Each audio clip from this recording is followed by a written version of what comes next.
Senator Marshall, you're recognized for your questions. Thank you, Mr. Chairman. We'll start with Ms. Poling. This is your second term, I believe.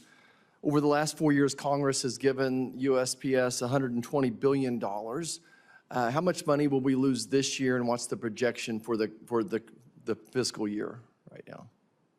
I appreciate the question. I think probably the best people to ask that question is the Postal Service. I want to make sure I get you the right number. We lost $6.5 billion last year, the Postal Service, which is very concerning. Why wouldn't I ask you that question? You feel like that's not a fair question? No, I just want to make sure I'm getting you the right information. So if that's okay, Senator, I'd love to get back to you on that. Okay. What's the fiscal projection for this year of losses? I think we're already at about 4.5 right now. Do they present a budget to the commissioners and then you go through it once a month, item by item? That's a really good question. That is not how the process works currently. We do, in terms of our budget process, we are putting together, as you know from the PSRA, our budget process changed at the commission. So we actually are right now in the throes of our budget as it stands, and we present that budget to the Board of Governors, and that's how we work on our budget for the commission. But no, they do not present us with a budget every month. We do meet quarterly with the Postmaster General. And they go through a budget then? They do give us basic updates then, yes. Basic? Yeah. Okay. We do that on, oh, I'm so sorry. Yeah, I've never been a part of a board where I didn't feel a responsibility for that budget and going through it month by month, but that's not, I get it. Is the overall customer satisfaction in the Postal Services the past 3 or 4 years, what's the trend? I would say in terms of satisfaction, I think it's been very frustrating these past few years. So it's the wrong direction? Yes. And do you all review the I'm a doctor, the customer satisfaction? I understand. Customer satisfaction? Yes, we do. We actually have a customer experience metric in our, we have a 280304 report that examines service performance in greater detail than our annual compliance determination, which is our statutorily required report that is filed every year. We do look at customer experience there. And then constantly, right, we are looking at service metrics throughout the country. We do get quarterly service reporting from the Postal Service. Thank you. Thank you. That's good. I just want to make sure you're reviewing them. Yes. Ms. Fisher, Kansas is now the 6th worst in the country when it comes to on-time mail delivery. Six worst, and it sounds like we're not the only state. So certainly it's a crescendo of concerns from my folks. There's been a recent Inspector General report that audited their operations. They address staffing shortages. We don't need to go into detail on those, but they describe a lack of compliance with standard operating procedures, a lack of compliance with standard operating procedure. If you were approved for this position, what could you do to hold those people accountable to get them to follow the standard operating procedures? Unfortunately, those are operational issues that are solely under the control of the Postal Service.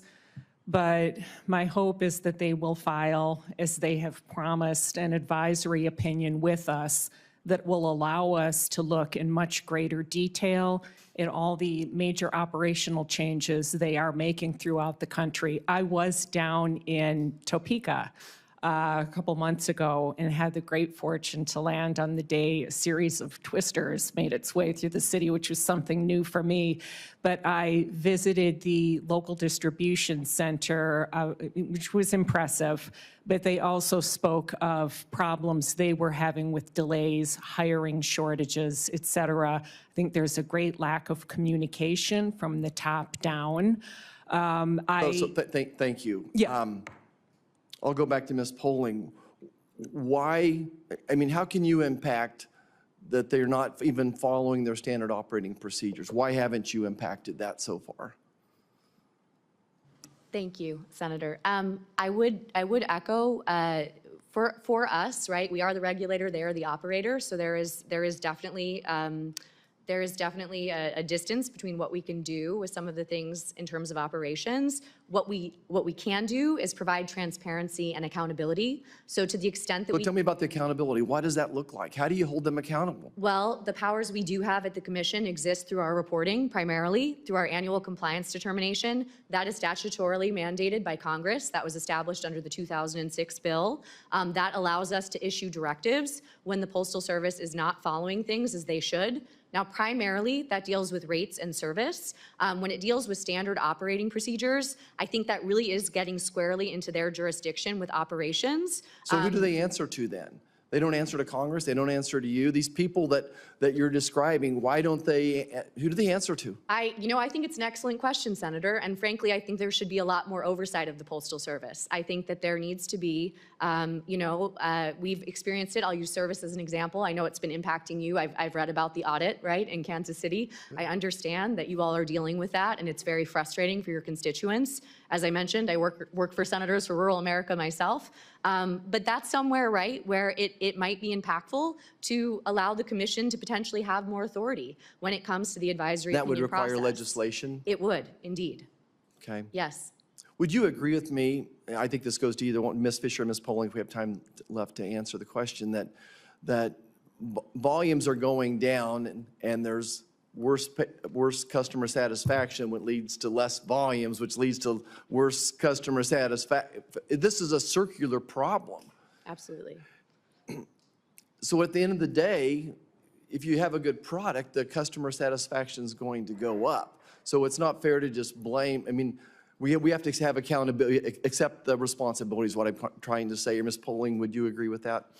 That we, the Postal Service, has to accept responsibility for the decreased volume because of customer satisfaction issues. Absolutely, absolutely. And I think it's something that really needs to be looked at in depth. And I think the commission, I know I've said this several times, but I think our ability to analyze what's going on with delivering for America through an advisory opinion would be an excellent way for us to understand what's going on and what the impact is on customers all over this country. Yeah, Mr. Chairman, I would just ask for an opportunity to sit down with your staff and our staff and help me to understand a little bit better how we could make the Postal Service more accountable to somebody. It sounds like right now that they're not accountable to anybody. We'd be happy to have that conversation. We'll look forward to that, Senator.